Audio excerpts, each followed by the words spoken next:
Well, thank you all for being here tonight. We're here to celebrate a great man, a devilishly handsome man. But enough about me. It's my dad's birthday, and I'm really excited about that. We're gonna have a good time tonight. Like I said, we're gonna laugh, we're gonna cry, we're gonna grow as humans. Right, Ash? All right. You here? All right, Selena, take it away. All right. So first and foremost, thank you to each and every one of you for coming today. We are so grateful that you, all of you, have made the time in your incredibly busy lives to come celebrate my amazing father's special day.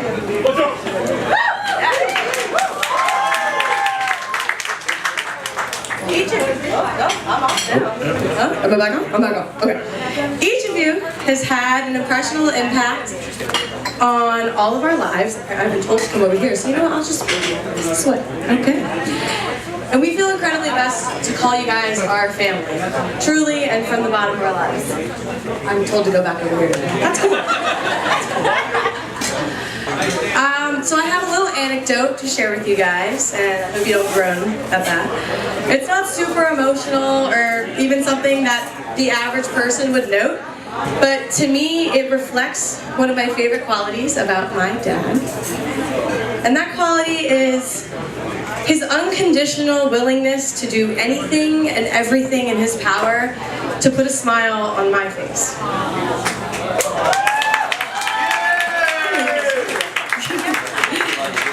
So, as some of you know, I only recently graduated from high school, this past year actually, and since then I have been thoroughly enjoying my experience at the University of Maryland College Park. Go Terps! Or Terps, as Dad says. However, every day when I wake up, one of the many changes that I have noticed is the lack of my dad being downstairs, ready with breakfast, and, most importantly, my lunch all packed up for the day. That's right. Every single day that my dad was home while I was in grade school, he would, without a doubt, wake up at 6 a.m., make sure I was up and getting ready for school, and sometimes I wasn't. And while I was getting ready, he would be downstairs making breakfast for me and a delicious sandwich for lunch. And as I got older, I started noticing that my dad's sandwiches are getting fancier and fancier and fancier. Soon he was buying some nice pretzel rolls or baguettes with fresh deli-cut ham and sharp cheddar cheese. Yeah, I'm a foodie if you can't tell. Next thing I know, I was getting dill pickles in my lunch and kettle chips. Yeah, it was awesome. And it got to a point where my friends were getting jealous of my lunches, so my dad, being the guy that he is, started making extra sandwiches in my lunchbox so my friends could have. And we would just sit there at lunch and eat our sandwiches. Oh, it was great. It's such a great time. Shut up. So though it may have seemed like a small feat to my dad, to me it truly meant the world. It meant that every morning Dad would wake up and he would think about me. It meant that every time Dad went to the grocery store, and call me fat, but you know, he passed the bread aisle or the deli section and he would think of me. And I'm proud of that. It may seem minuscule to you, but to me it shows me just how much Daddy loves me and cares for me. He knew how much I love his sandwiches, and he would go out of his way to make them exceptional, just like he is. So happy birthday, Daddy. Yeah, I should have brought you, that's what I was going to say. I thought about making you a sandwich for your birthday, but seeing as I'm stuck with North Campus dining food, you understand me, every day, that wasn't exactly possible. So instead, I thought I would highlight the fact that I obviously keep you youthful and fresh. And I thought I'd give you a gift with a bit of a millennial touch to it. So if we could just show this to the audience right now. It says, updated to software version 60.0. Good luck getting in that t-shirt, it's not going to get you.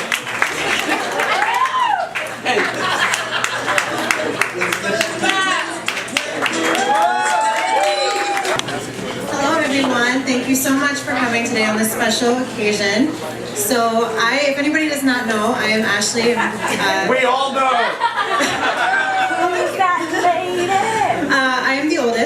best. Yes, you are!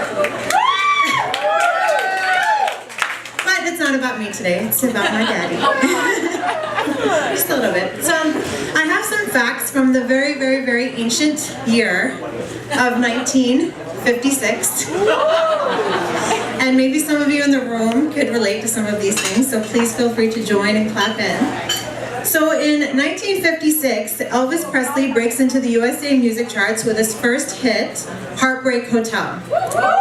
As we know, Elvis was famous for his dance moves, most of which my dad continues to keep alive today. Sean, would you like to show Oh, I'd us be happy to. Yeah. a demonstration? Can we get a little music? Can we get some music, DJ?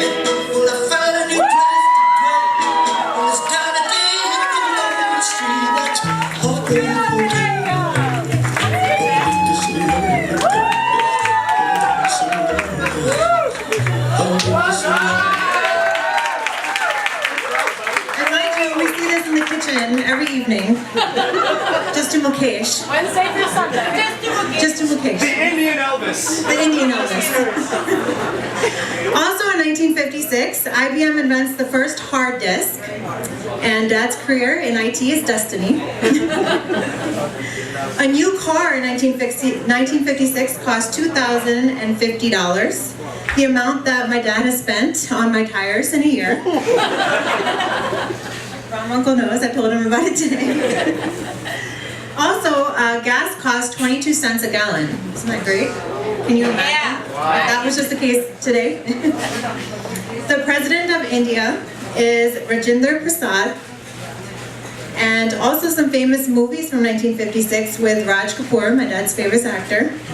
Barsat, Yeah. Chori Chori, Yeah. Guide, Anari, Yeah, baby. CID, and Fantoosh. And finally, on October 20th, 1956, a star was born. My hero, my friend, my daddy. He's not paying attention to me. But it's okay. I'm used to it.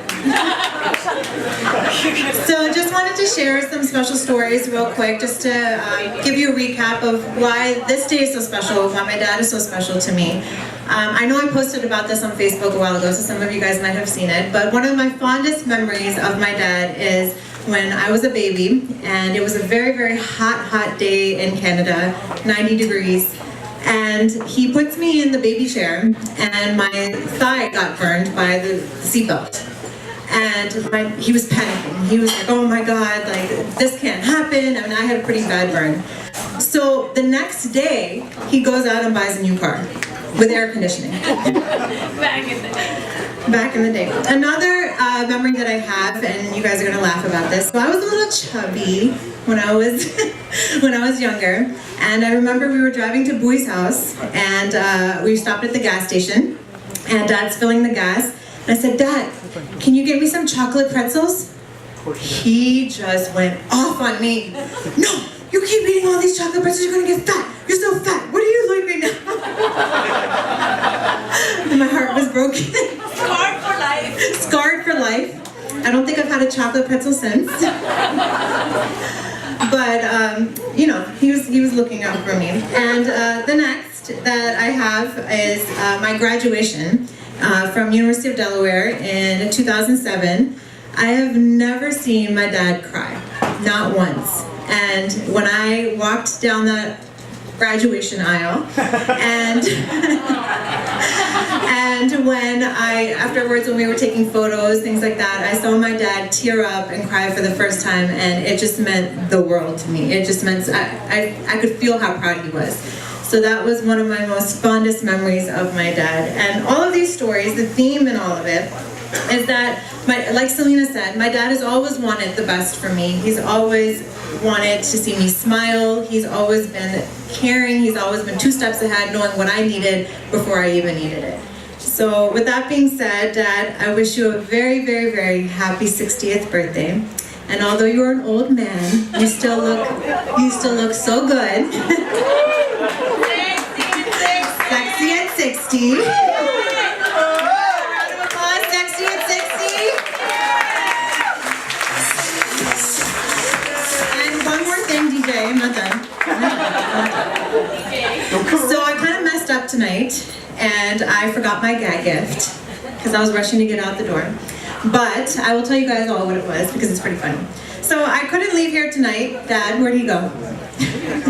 Where'd he go? Dad! He's tearing up in the back because my speech is the best. It's okay. Look, see, he's here. Okay. I couldn't leave here tonight without giving you some skincare advice. When you're young, you can visit your esthetician and buy products to smooth out your wrinkles.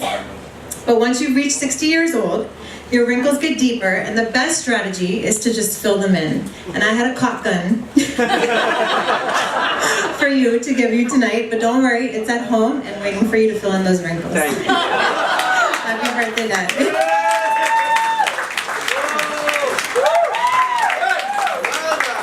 And next to Ishan. Yes. Give it up for my beautiful sisters one more time. So, Dad, you made it to 60. Well done, sir. Well done. What are you doing, Selena? I'm about to give a speech. God, keep your clothes on. What are you doing?